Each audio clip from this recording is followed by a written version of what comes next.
Coming up later today, the final 1 hour, the dramatic final hour of Pole Day at Indianapolis. Our Indy 500 time trial coverage continues at 6 o'clock Eastern time right here on ESPN2. So we'll come back and recap all the action to see some of the final runs.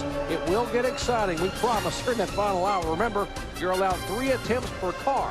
That means a lot of things could happen in that final 60 moments. Now, one of the cars that was to go out a moment ago was rookie Paul Dana.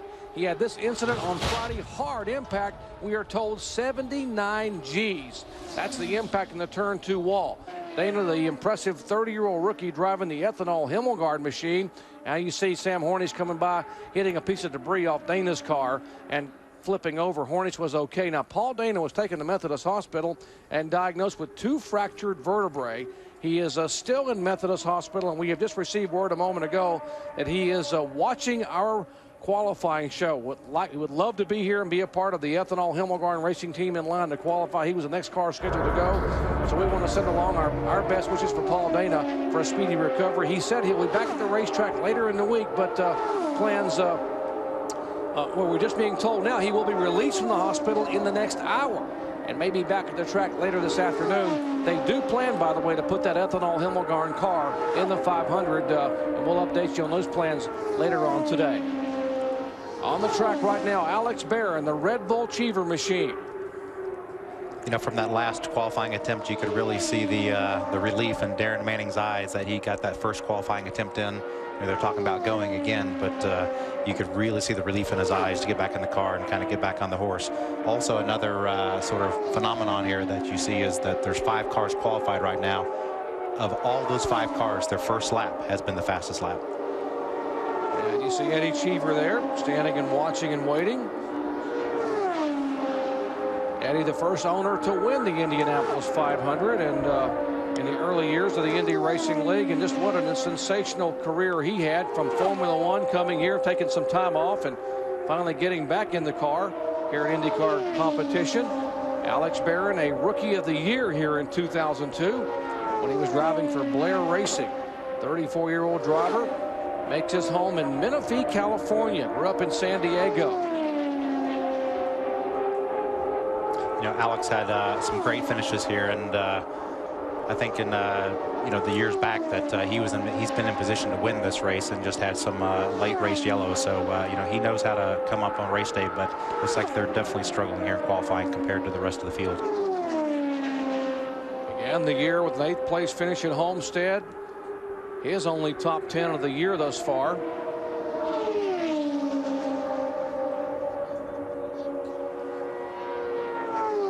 Team manager Max Jones, along with the 98 winner Eddie Cheever, hoping to be able to get both their cars in the field here today. We welcome those of you joining us on ESPN News as we are covering Indy 500 pole qualifying. Yes, we are a day late because of Mother Nature. Pole qualifying was scheduled on Saturday. Now we are live on Sunday. Tony Kanaan, Scott Sharp, Kosuke Matsura, Sam Hornish, and Darren Manning, the 5 that have qualified thus far. And just a moment ago, you saw the flag waving, the white flag signifying the last lap for Alex Barron at 2:19.998, 2:20.058, and 2:19.877. Now they can wave this off if they want to as they come by and not take the time. We'll see if Eddie Cheever there up at the upper end of pit road and Max Jones will wave the yellow flag, or if they will take the time. Here comes Alex Barron by, and they will take that time and speed. And remember, you get 3 attempts per day, so I wonder what Eddie's thinking about here if he took that time and speed. Let's find out as Jamie Little is with him. Eddie Cheever, 1998 Indianapolis 500 champion. I see you two talking here. What's going through your mind? Will you take another attempt? We have to just wait and see what goes on with the day. We've been looking for speed for the whole week. We're baffled. We've gone through the barrel 5 or 6 times trying to find out where it's at, and we still haven't hit upon it, so we'll just keep on going through the day. What's more nerve-wracking for you, being on the sidelines here as team owner or actually being in the car on pole day? It's nerve-wracking to see the whole team working as hard as they do and not being able to figure out why we can't get the top speed everybody else has. That's more nerve-wracking than driving. All right, well, good news for Eddie Cheever. They have 2 more opportunities. Vince?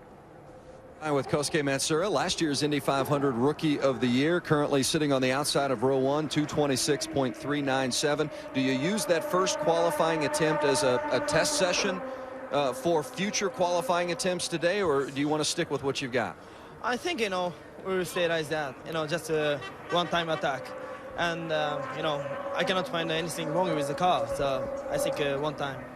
His one time was pretty good, guys, currently on the outside of row 1. No doubt about it.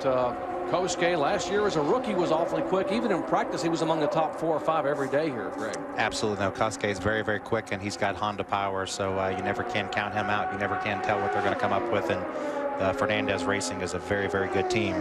But back to Alex Barron, it's even though they're not as fast as they want to be, all 4 laps were within 400ths of each other.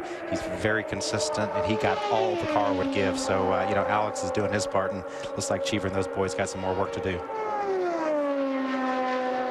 All right, as you watch Bruno Junqueira on the track in the Newman Haas Team Centrex machine, the 2002 Pole Sitter. The big story here is Danica Patrick. This morning in practice, Danica had almost 230 miles per hour. Yes, I said 229.880 to be exact. And the 23-year-old rookie has already gotten dressed, and her car is being pushed down in line. She could make history by becoming the first female to qualify on the pole, much less the front row here at Indianapolis. The last rookie to sit on the pole, that was 22 years ago, and Danica was less than a year old. That was Teo Fabi back in 1983. So possibly history being made, a landmark day in open wheel racing yet to come, because Danica Patrick is yet to run here at Indianapolis. Danica Patrick's had a fast car all month long, but I tell you, this guy out there right now, Bruno Junqueira, he is a past pole sitter here, and he knows his way around here. He's got Honda power. He's here with Newman Haas. He's got a G-Force chassis, and never count these guys out. And you're looking at Sebastian Bourdais, who was a rookie here. He is the reigning Champ Car Series champion. Bourdais, who won 7 out of 14 in Champ Car racing a year ago. These drivers have to qualify today because they'll be gone next weekend. They're going to Monterrey, Mexico for a Champ Car event, so they will come back on Carb Day, so they have no choice. Today, you have to get it done. Bruno Junqueira trying to qualify for his 4th Indianapolis 500. Here he comes down, lap 1. 225.741. Not the speed they were hoping for, considering how quick they had been in practice. Yeah, talking to Bruno and Sebastian yesterday, they were both a little antsy, thinking that, if it rained all day Saturday and rained all day Sunday, they really didn't know what their plans were. They definitely want to be in the race, and they both know that the Indy 500 is the race. It's the world's biggest race, and they want to be in it. Let me check that, by the way, on Bruno. I may have spoken too quickly. He was 225.696 this morning, so that first lap was quicker than he was in practice. So great job for Bruno Junqueira, who is from Brazil and currently lives in Miami. There's part of the Team Centrex team. Bob Sutton, the chairman CEO of Centrex, heavily involved in this Newman Haas racing organization.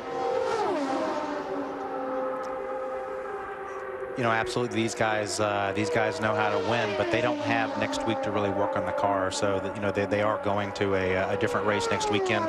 So they really had to focus most of their week on race setup. So I don't think either one of these guys, these Newman Haas teammates, really believed that they, were really focusing on pole. They knew that the teams were working on that to some degree, but come race day, they're going to have great cars. White flag for Junqueira, 3rd time by, 225.656 miles per hour. And you talk about consistency, he is very consistent within a 1/10 of a mile per hour in all 3 laps. Yeah, within 200s. That's even closer than Barron. Newman Haas Racing, the 2nd most successful open wheel team in racing history. 83 victories over their 23 years. The only team that's won more, you guessed them, the Marlboro Team Penske efforts for Roger Penske, 122 wins in a 38-year history. Junqueira comes down to qualify for his 4th Indianapolis 500, and he will be the 5th car to qualify, 5th overall thus far in qualifying, with an average of 225.704. Up next, as you see Jim McGee and the Newman Haas guys. Up next will be Danica Patrick, the sensational rookie, in the car, as Brian Barnhart will lean over and give her instructions for what could be a landmark day here at the Indianapolis Motor Speedway. Let's listen in down trackside. I hope you can hear me.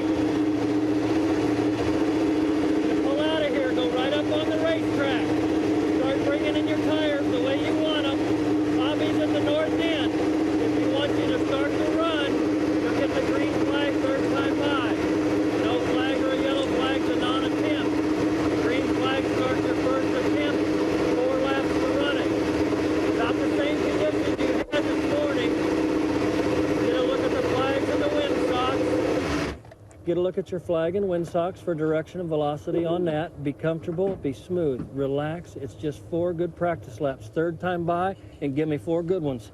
Hell of a job this week. Let's keep it smooth and precise. Put her in the same spot on the track. Ready when you're warm enough. We're ready whenever you are. Okay. Well, the crews have tried to keep Danica away from everyone else to have her with her thoughts this morning after that sensational warm-up at 2:29.880. A week ago, she sat on the front row at Motegi and turned heads around the world. She backed it up with an impressive run at Motegi, leading 32 laps, only to finish 4th because she had to conserve fuel in the final laps. This could be a day we make history at Indianapolis Motor Speedway. A century of racing, there has never been a woman on the front row. There has never been a female on the pole. The last rookie to sit on the pole some 22 years ago when Teo Fabi, the impressive Italian, did it. As you look at Bobby Rahal. And Bobby has been more nervous all week long than has his driver, Danica Patrick. And Jamie, we saw you talking to Bobby Rahal. What are his thoughts? What did he have to say to you? Well, Jerry, you called it. He's very, very nervous right now. He has had this driver, Danica Patrick, for 3 years now. He's brought her to this level. This is their moment. Let's see if we can make history happen with the first female driver. Guys? At 10 years old, Greg Ray, she started in go-kart racing, and at 15, when someone walked in a room with a camcorder, she showed all the trophies and had one little shelf open and said, that's for the Indy 500 someday. Yeah, she said it all along that this was her dream. This is what she was going to do for now. Everybody's saying she's a rookie and she doesn't have a lot of experience, but you know what? She's trained her whole life for this. She's been very, very fast. I know her veins are full of electricity right now, but you know, I hope she can relax and I hope she can do what she's done all week long. It's been very, very impressive. She said yesterday during the rain delay she did not sleep at all the night before, anticipating pole day on Saturday, although she did get some sleep last night according to her parents. As Bobby Rahal, it is Rahal Letterman. David Letterman watching back in New York. Bobby Rahal here on site. A year ago, it was a dream month for Rahal Letterman when Buddy Rice sat on the pole. They won the pit stop competition and won the race. Could the dream repeat here in 2005 with a phenomenal effort by a sensational rookie? You can look at her rear wing, and she has as least a downforce of anybody that I've seen run. The front of that rear wing is very, very high, and you could just tell talking to her all week long that she was going to go for it, and by the look of the downforce on her car, she's absolutely going for it. All right, here we go. The green flag waves for Danica Patrick. The car looked a little nervous there in turn 1. The car, a bit of a wiggle there. She saved it. The car wobbling a little bit as she has got that wing tilted up. There is no downforce. It looks to be lift in the back of the car. Yeah, that car is definitely going to dance in the corners. She was the quickest on Sunday and Monday in rookie orientation. Quickest lap of the month this Thursday. Backed it up with an incredible lap this morning in practice at almost 230 miles per hour. This will be the tell of the tape on where she's at.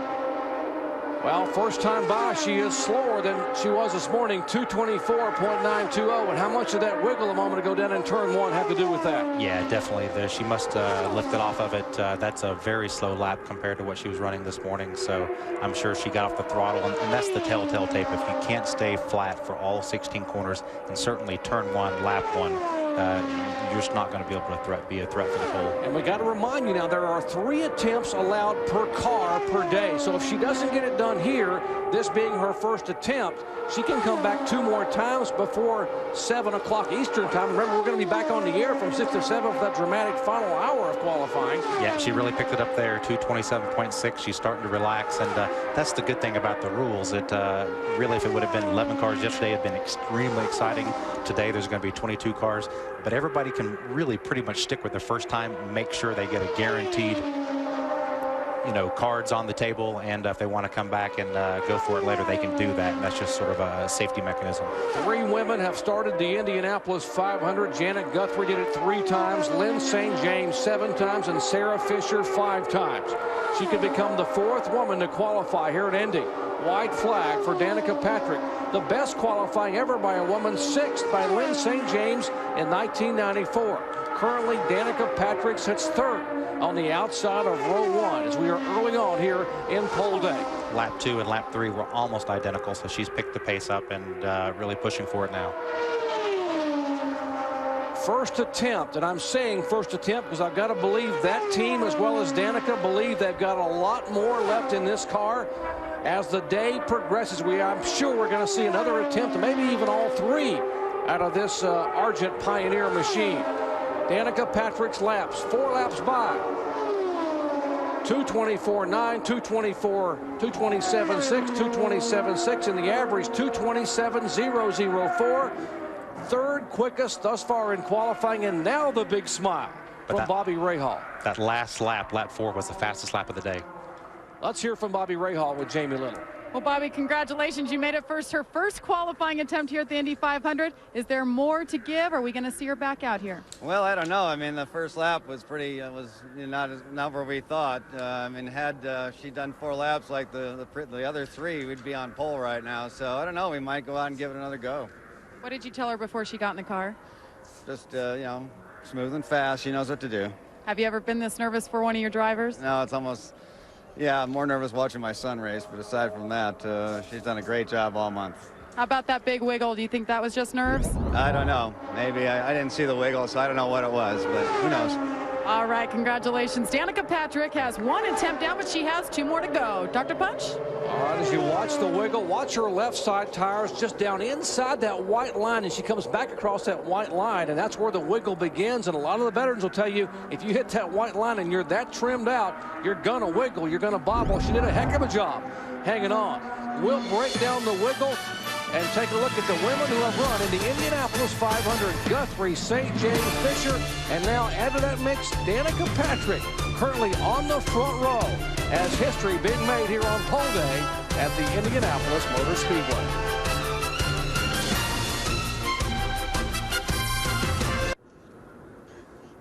Back at Indianapolis Motor Speedway, an incident just in turn 1 a moment ago. Rookie Ryan Briscoe climbing out of his car. He had just come by and completed his first lap of qualifying at 2:25.650 for the Target Ganassi rookie. And the impressive rookie who had been so quick early on in the week having his troubles again. Take a look here, Greg. Yeah, it looks like he was just kind of high and missed the line a little bit and maybe tugged on the wheel. And he actually ran a really good lap. He matched his morning lap. One more angle here, looking across the turn at it, middle of the groove. Yeah, he looked loose from right at turn in, so it looks like he lost the car and he never could get the car down, and is lucky that the car didn't turn over right there. Really had the car trimmed out here. Briscoe, who had been so quick early on, and just the back of the car gets up in the air and comes back down. And I got to mention, the Indy Racing League put stall strips down the middle of the fuselage along the front of the tub there just for that purpose, to stall the air so the car would come back down on the ground. Now, moments ago, Danica Patrick made her first attempt of the day and climbed out of the car, and there were so many mixed emotions. You wonder if was she relieved? Was she angry? Or was she frustrated? Let's check in with Vince Welch. Danica Patrick sitting here, and maybe not even a sigh of relief. The photographers and the fans, it's incredible the attention that this young lady has drawn. But Danica, when you stepped out of the car, it was obvious you were not happy with the run. What left you dissatisfied? The fact that I almost spun it in turn 1 in the first lap. I think there's a certain point in being too free, and it's not that we're trying to make it like that, but you know, the winds change, the temperatures change, and that changes the downforce and the grip level of the car. So, you know, we just missed it a little bit, and, you know, I don't know. We still want pole, so, we might go back out. We're going to talk about it, The video showed it was a definite moment for you. How close were you to losing it? About 3 times close, yeah. Too much, way too much. What's the target? You say you might go back out for a second or a third attempt. What's the target speed for you? Do you have a thought in your mind as to what you believe it's going to take to be on the pole? It's going to take being above a 2:27.5 every lap, and the last 3 laps I was, but, you know, when you almost spin it on the first lap and you're 2 miles an hour off, you got a lot of catching up to do. I couldn't have barely done 2:30 and caught up, so, you know, it's just frustrating because I've been quick, you know, and I want to be pole. I don't want to be third right now, and there's still the rest of the line to go. Congratulations on a good, solid run in those last 3 laps. Danica Patrick still on the front row. On the outside of row one, let's show you what she's talking about now. The huge wiggle entering turn one. And Greg Gray, you talk about where she is on the racetrack. Yeah, it looks like she turned in really, really nice, but she just got the car in there a little bit early. She got down below that white line. That paint does not have nearly as much grip as the asphalt. The diamond grinding didn't go down that low. Plus, there's a little hinge point there. So she's really quite lucky that she saved it. So, and you see Ray Lito coming up, the engineer there. She obviously was shaking her head as she got out of the car. Couldn't tell whether she was frustrated or angry or just relieved. I think she was more frustrated and angry because, as Bobby Rahal told Jamie Little a moment ago, if we had 4 laps like those last 3, we would be on the pole right now. But right now they're 2:27.004 outside of row 1. I think she's very frustrated because, you know, this girl is aggressive. She wants to go for it. She said all week long she wanted to run for the pole. And I know in her mind she knows she can do it. She has a great motor, a great team, great chassis, and so she really wants to go again. It's going to be exciting to watch. Well, one 23-year-old on the front row, Danica Patrick, another 23-year-old rookie. There's a look at Danica getting the interviews and the accolades, and I got to believe we're going to see a lot more of Danica before the afternoon is off, as we are here with Indy 500 Pole Day at the Indianapolis Motor Speedway, and the drama unfolding. Danica Patrick on the front row thus far in qualifying. There's a look at the provisional front row. Tony Kanaan, reigning series champion, 2:27.566. Scott Sharp, the 2001 pole sitter, and rookie Danica Patrick. The first time a woman has ever been on the front row at the Indianapolis Motor Speedway. They worked to clear Ryan Briscoe's car from the hard impact into the wall. The rookie having his trouble. When we come back, pole qualifying resumes at the Indianapolis Motor Speedway.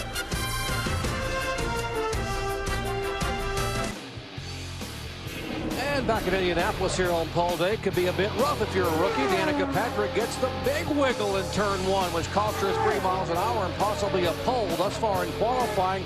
She'd pick it up later. How about another rookie, Ryan Briscoe? After a good first lap, no. Lap 2 in turn 1 is not good for the rookie. The target car gets up and rumbles and rolls, but comes back on all 4 wheels. He would step away with nothing but a bruised ego. Briscoe back with more later in the day for qualifying as we continue with pole qualifying on a chilly and somewhat overcast day here at Indianapolis Motor Speedway. And Greg Ray, we were talking before, the most difficult part of qualifying for a driver, and you've done it many times here, is what? Yeah, absolutely. Turn 1, lap 1, it is the most difficult. You know, you're full of adrenaline. You're ready to go. You know you have to be flat to be fast. Also, the pit wall sticks further out than in turn 3. So they keep on talking about this track being 4 identical corners. They are not 4 identical corners. They look different. They feel different. They drive different. And you can't see it. You don't see the corner until you get right up on it. And, you know, she just was a little bit aggressive and got in there and really probably scared herself a little bit. Well, some drivers say that you've been here a lot of years. You got to put both feet on top of each other on the throttle and hold it down and just hope that you can hold it wide open. As we take a look at the rows thus far in qualifying, remember, we will take 22 qualifiers today. And Tony Kanaan, reigning series champion, TK on the provisional pole, Scott Sharp, and there's the rookie Danica Patrick, 4-lap average 2:27.004. And you mix in the fact that her first lap was only 2:24.9. Imagine what could have been and maybe what is yet to come here in her day. In row 2, last year's Bombardier Rookie of the Year, Kosuke Matsuura, the 2-time series champion, Sam Hornish, and the 2002 pole sitter here, Bruno Junqueira. Honda, Toyota, and Honda in row 2. Darren Manning, the Target Ganassi Honda, inside of row 3, and the Red Bull Cheever efforts for Alex Barron. Those are the cars that have qualified thus far. Coming up, another rookie. He is a reigning series champion, though, over in Champ Car. Sebastian Bourdais will make his run when we come back in just a moment. Indy 500 time trials continue. It is pole day at the Indianapolis Motor Speedway. As you look at 23-year-old Danica Patrick right now on the outside of the front row. You know, how many years ago could a young girl, maybe your daughter or my daughter in this country, not be able to dream of sitting on the pole with a front row here at Indianapolis? But today, that all changes because Danica Patrick right now is on the outside of row 1 and will still have an effort to be able to get on the pole. Rightfully and appropriately, the gender barriers are falling. There are her parents standing by with Jamie Little.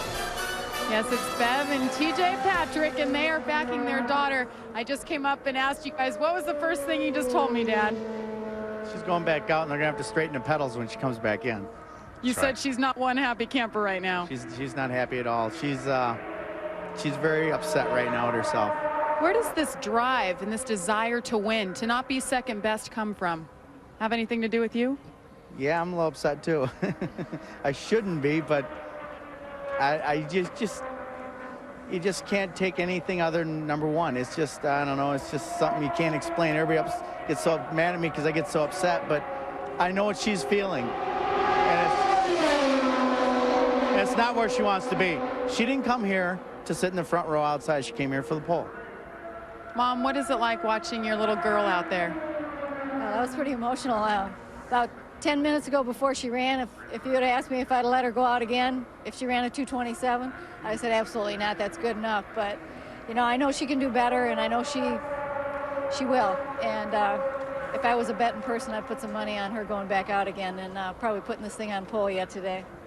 All right, well, she has 2 more chances. And I have a feeling, guys, we are going to see Miss Danica Patrick back out to go for the pole. And Jamie, I agree. TJ, I think if he had his way, he'd send her out right now. Go put her back in line. Get her back out there. He wants her to have the pole because he knows that's what she came here to do. Speaking of rookies that have been impressive this week, how about the reigning Champ Car Series champion, Sebastian Bourdais? Sebastian Bourdais is very, very impressive. He's another one of those drivers. He's won at everything he's ever done. You know, he just completed an IROC race not too long ago. He won that race. Dave Marcus is one of the drivers who sets up all the IROC cars, and he said that Sebastian Bourdais was one of the most naturally gifted, impressive drivers he's ever seen. And he held off Mark Martin at Texas Motor Speedway to win it. When you hold off Mark Martin in an IROC car, you've beaten Superman at jumping at the leaping tall building. I agree. Mark Martin knows those NASCARs, the IROC cars better than anybody else out there. He's very, very stiff competition when you have all the same cars. And again, I think for Sebastian to win is one thing, but to have Dave Marcus say that you're one of the most naturally gifted drivers he's ever seen over his entire career, and he's been around forever. So that's very, very impressive. He's got good pedigree there. I'm sure Dave will appreciate you mentioning he's been around forever. So Sebastian Bourdais, by the way, has 2 oval track wins. There is Carl Haas, the noted entrepreneur. At 28 years ago, started this team. Of course, Paul Newman, the noted actor, one of my favorite actors of all times. He is the co-owner along with Carl Haas. 83 victories that Carl Haas has had an open-wheel Indy-style competition. We mentioned that Sebastian Bourdais has 2 oval track wins. He won at Germany, you know, from the pole in 2003, also won at Las Vegas in 2004, but he had never sat in an IRL Indy car until April 18th when he had the first sitting here in this car. So he had quite a bit of adjusting to do. It's a big leap, but you know, he's driven so many cars, and again, he's driven for so long that this really is just probably an easy thing for him. I know he certainly makes it look easy. You know, this morning he ran a 2:27. His first qualifying lap just there was 2:25. His next lap fallen there a little bit, 2:24.7. So again, probably not the speed that Sebastian is looking for. I know he's a very aggressive driver, but they definitely have to get in the race today. And I think if he does 2 more like that, you know, he'll be all good to go. They already have one Team Centrex car in the field, and that is Junqueira outside of row 2. And just to bring you up to speed, if you just tuned in, that these 2 cars have to go to Monterrey, Mexico. These 2 drivers, should say, go to Monterrey, Mexico for another event next weekend. They will not be here for 3rd and 4th day of qualifying. They will be back only on Carb Day. And Carl Haas with that traditional unlit cigar, just chewing on there, watching the car come by. Lap number 3, a little bit quicker back again, 2:24.881 for Sebastian Bourdais, who grew up within the shadows of that great course there at Le Mans. His dad gave him a motorcycle when he was 3 years old, a mini bike to drive, and said, I have wanted to be in open wheel racing. His dream, of course, I think, is to go to Formula 1 someday. But he has certainly come here as a Rookie of the Year 2 years ago in Champ Car and the reigning series champion. 8 poles, 7 victories a year ago in Champ Car competition, but he is a rookie here at Indianapolis Motor Speedway, and he says this place will humble you in a hurry. Average 4-lap speed for Bourdais, 2:24.955, 7th quickest right now overall. All he wanted to do, though, was try to get in the top 22, and I'm wondering if that'll get it done. Let's hear from Carl Haas. Carl Haas looking at the final speeds from Bruno Junqueira and Sebastian Bourdais. Bourdais just rolling off with a 2:25 average. He's 7th currently. Bruno is 6th currently. Are those good enough speeds for you guys to maybe take a breath since you can't come back next weekend? Well, you know, I think this probably, we'll have to see how it goes, but this probably puts us into the race, and we'll probably live with that unless. We'll see how it goes in the next hour. You're giving this cigar a pretty good workout there. The nerves really never really calm down at Indianapolis, do they? Oh, for sure. It's good, though. Good to see you back. Here, thank you. Let's go back upstairs. There's only one Carl Haas, and he shows you he's still a little bit nervous. He thinks it'll get him in, but they're not really sure. Sebastian Bourdais possibly in the field. When we come back, another rookie makes a run at Indianapolis, and Thomas Indy getting ready to qualify when we come back.